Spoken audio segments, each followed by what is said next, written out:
sa mga nakatanggap ng mensahe galing sa Pangulong Bongbong Marcos Jr. mismo, ano pwede ba nating ipakita?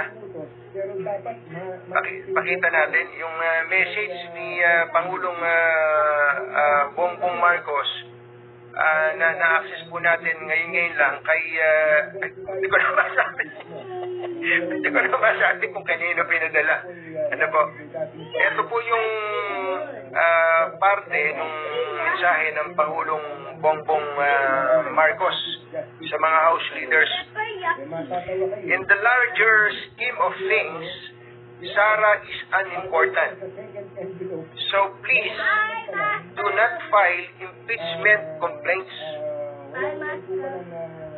Sa malaking usapan, sabi ng Pangulo, ng mga bagay, hindi naman mahalaga si Sara, sabi po niya.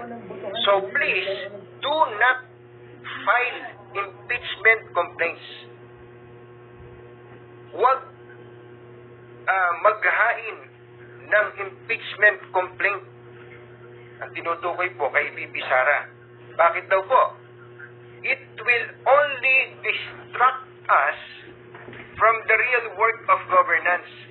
Gagambalain lang tayo nito sa totohanang pamamahala, trabaho ng pamamahala, which is to improve the life of all Filipinos.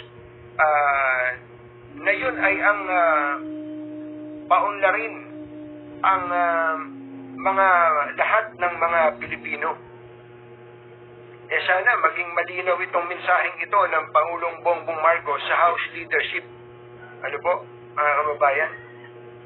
Actually, ito pong mensahe ng Pangulong Bongbong Marcos na to, bagamat hindi ito nag-uutos, bagamat hindi po nag-uutos, sabi nga niya, so please, do not file impeachment complaints.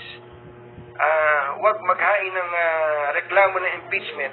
Hindi man po ito nag-uutos, pero dapat maintindihan ito ng House leadership. Na-imagine ko po kasi, mga kababayan, ang impeachment po, ilang beses na tayo nagkaroon ng impeachment. May dalawa pong nagtagumpay na impeachment. Yung isa po ay laban kay dating Pangulong Erap Estrada, at ang isa po naman ay ang impeachment laban kay dating Chief Justice Renato Corona. Matatawa kayo kinonvict po ng Senado si Erap batay po sa second envelope na wala naman po palang double check, report check po natin at kumpirmado po ito. Siya po mismo ang nagsasabi sa House leadership na please do not file impeachment complaints. Sana po ay natanggap ito ng mabuti ng mga pinuno ng Senado, ng House of Representatives. Saka, alam nyo, bukod dun sa ano bang panahon na ngayon, ilang panahon na lang magta-trial ba? Gaano ba kasalimuot yun? At may numero ba ang Senado?